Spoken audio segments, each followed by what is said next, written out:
should we be thinking about vertical leadership development as a leadership and sense-making framework? And vertical is in contrast to horizontal training. So I thought this distinction between vertical and horizontal is very interesting in terms of leadership development. And I discovered it because of a conflict on LinkedIn. You know, LinkedIn has this reputation about being this dry, boring place. But if you follow David Snowden of the Cynefin framework, it's never a boring place. So this is a David Snowden he was attacking idea. somebody else. David Snowden was. I'm curious what that was. I shouldn't use the term attacking. He was engaging in a debate with somebody else about this aggressively engaging in a debate with passionately engaging. Yes. All right. With this debate about vertical versus horizontal leading and showing some skeptical about the vertical. So that led me to investigate this, and I actually kind of like the framework, and I could also see where he would have problems with it as well. And the idea is that. And I do this a lot because I do a lot of professional development work. I engage in a lot of the horizontal leadership training or training where we make sure information is disseminated and connections are made. But that's kind of a more horizontal approach to leadership development.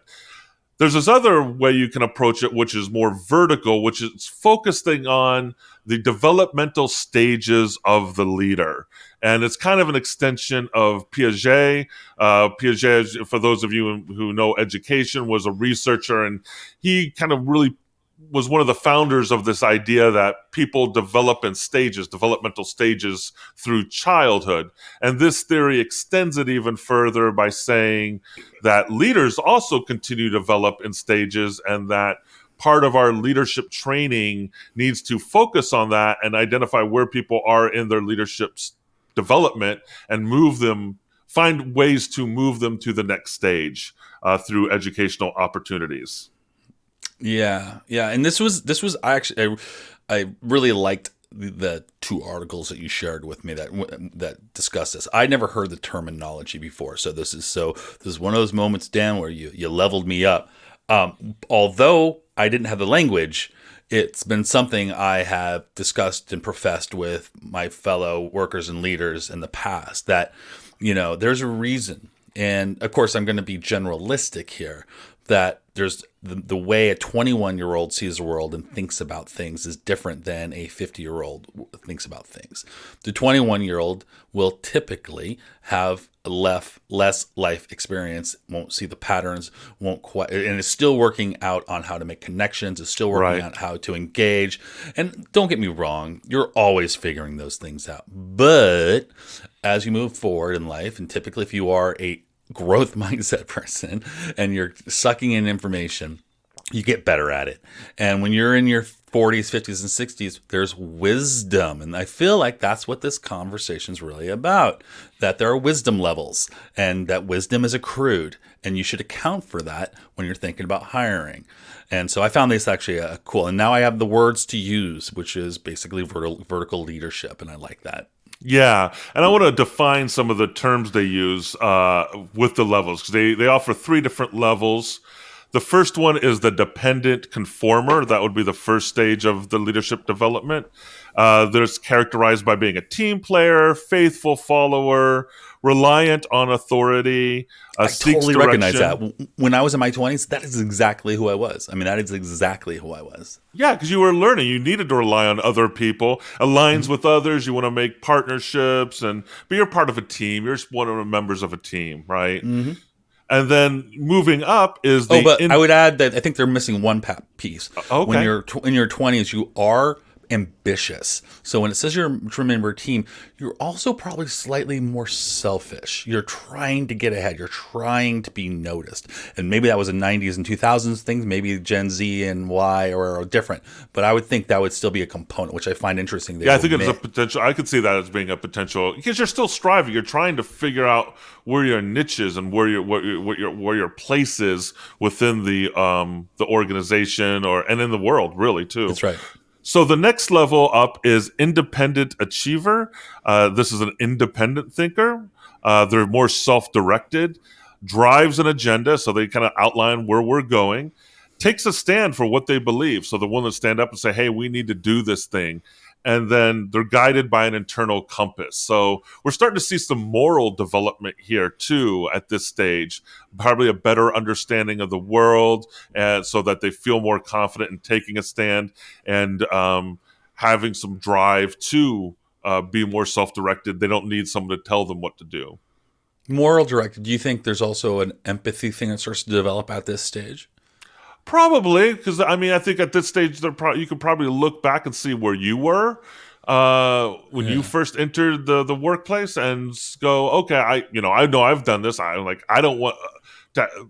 I don't want what happened to me to happen to some other people. So I'm Yeah. going to make sure that that doesn't happen Yeah. by being a better leader. And then there's the Swimming with Sharks, great movie if anybody didn't see it, where you've kind of gotten to a level and you had to go through shit to get there, and you make sure everybody else has to go through the same crap, because if you had to, you might, so do they.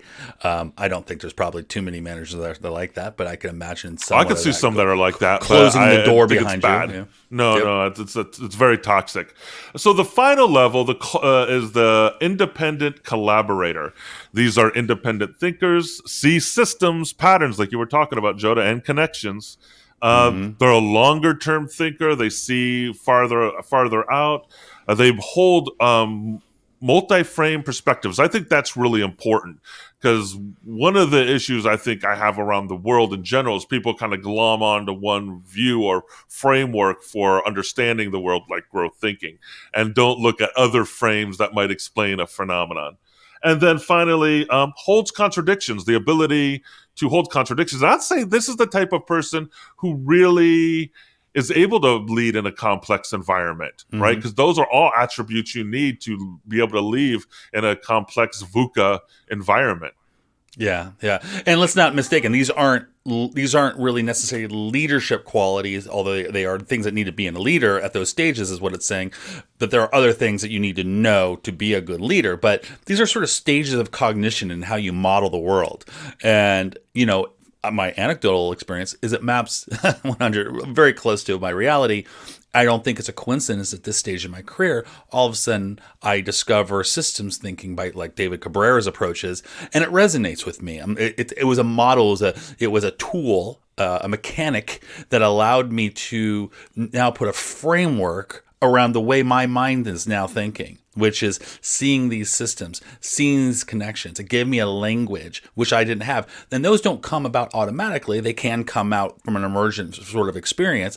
But, I don't think it's necessarily a coincidence that these are now the tools that I'm looking for. I'm not looking for the latest version of Microsoft Word so I can do a mail merge. That's not where my head's at anymore. Right. I'm trying to figure out, how do I get Dan to connect with Lisa so that those two can be better at what they're doing. I'm going to say it's even, from my perspective, it's even bigger than that, right? Like when you're thinking about systems, it's like, how can I help reshape entire organizations? Right, true. Through, not just one mind or two minds, but collective minds to help the organization move forward in our complex world. Totally. How can I have the most impact through the systems I'm setting up? I think you begin to have more comfort. You become more comfortable living in complex environments, and complexity begins to be the fun challenge for you. Yeah. I love thing complexity. You want to solve for. Yep. Yeah, no, and you want to be a master at thriving in that environment. And so they do provide, this research does provide some recommendations about how to help leaders develop these, to move along this the scale, right? How to move along these developmental stages.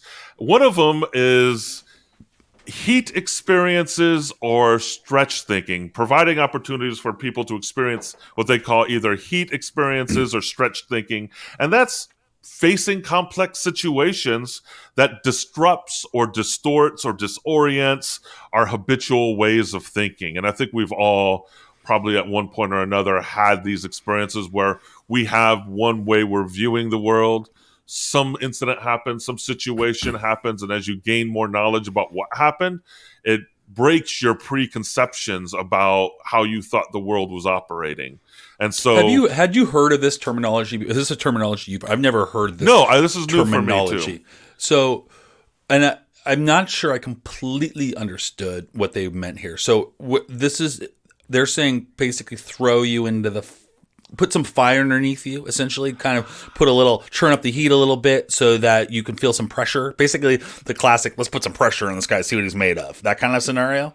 Well, Is that what they were kind of leaning providing on? I'd say it's multiple. There's multiple levels of way to interpret this. To me, one is being open or being able to identify when a heat situation's happening, because it sounds like it's a complex situation that's emerging, right? Or it's a situation that's emerging in a complex environment that has high levels of uncertainty and ambiguity and interconnection. With all hallmarks of complexity. And so being able to recognize when that situation's emerging, what would be one, and so you're able to identify it, encourage people to participate navigating that kind of situation. Yeah, you don't want to scare people off, Yeah, exactly. And say, okay, well, we're just dealing with this heat situation and just giving it that name. Or we need to stretch ourselves because we're in this emergent complex situation. And I can see.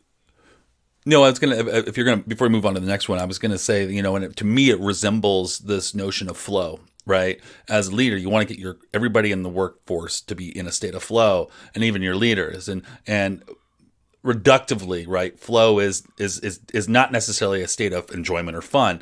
It's a state of flow. It's where you feel actuated in the space that you're in. You feel competent in the space that you're in, but you're also slightly pushed. There are things that you have to solve for. However, you don't feel necessarily like you can't solve for them. And once you feel like you can't solve for them, you're out of flow and you go into tilt, and then you don't succeed. Well, I think this is a good example of non-action too, right? Like if you see a leader in your organization who's in a heat situation, a very complex, ambiguous, challenging situations just emerged for them that they have to solve. Now you could maybe you're used to it, so you can go in your flow state and just kind of go solve all their problems for them. That's not really going to help their leadership development, right? Sometimes standing back and letting them figure out how to navigate the situation and kind of coaching as you can from behind, but really letting them take the lead can be maybe a more effective approach in the long term.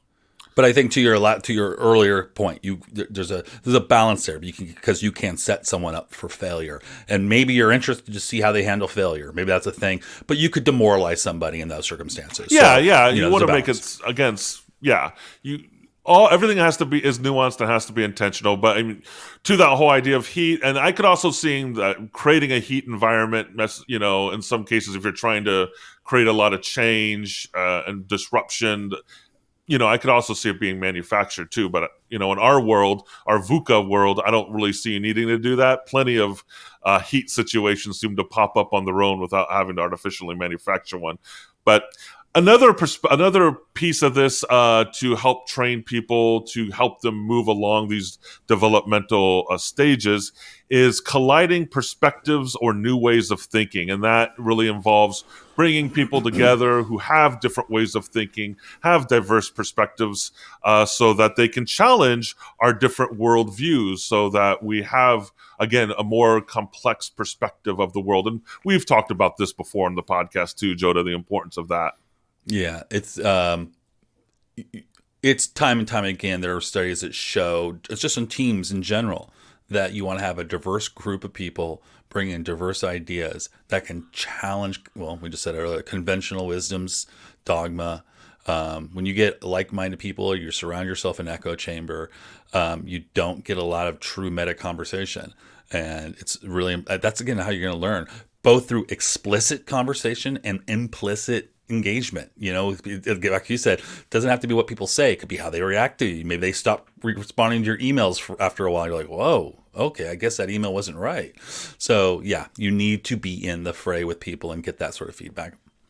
And the final one is elevated sense-making and collaborative networks. And I think this involves really engaging in sense-making activities and encouraging your folks to engage in sense-making, which involves everything from reading and researching to having those discussions with a diverse networks of people and teams of people, so they develop the skills to make sense of this complex world.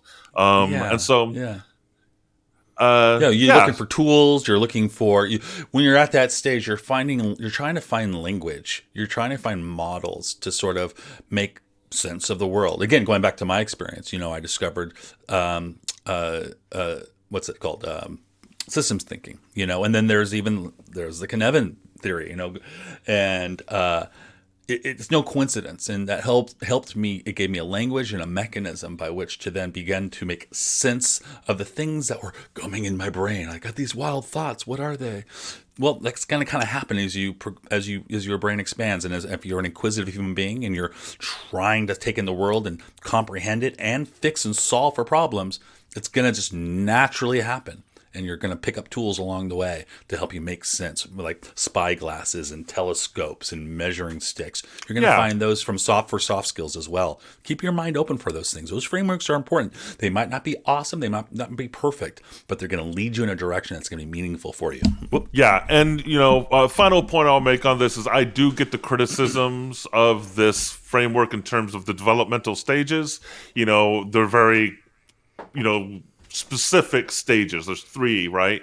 And as we know, and this comes from our understanding of complexity and systems thinking too, the world's a lot more blurry than that, right? So there's never going to be a very distinct, I'm in this developmental stage. Now I've hopscotched over here to this stage, and now I'm somersaulting to this stage. It's not going to be like that. It's going to be a lot more blurry. So I get some of those criticisms to this. But I think, to your point, Joda, having the language of the vertical versus horizontal can be useful in trying to describe and think about and intentionally incorporate leadership development at our organizations. So I think this is an interesting one. Can I ask you, we've had our run-ins with David Snowden, not just kidding, not really, but David, like you said, you've brought up some of his controversial approaches to, or thoughts on subject matters. Can you give the audience and I a sort of a synopsis of, I think you kind of did, of what his critique was? I think that was his critique. I mean, I'd have to go back and look. I think that was his critique. He was challenging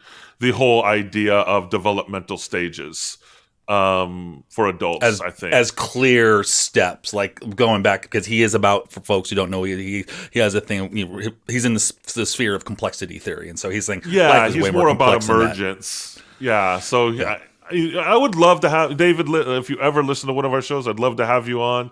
I know I've reached out to you on LinkedIn, and you've said yes, I'll be on the show. But when I try to schedule, you just kind of, I don't get a response. That's all like right. A lot of people we ask to be on the show. And and I want to respond to that too, that complexity. And I agree.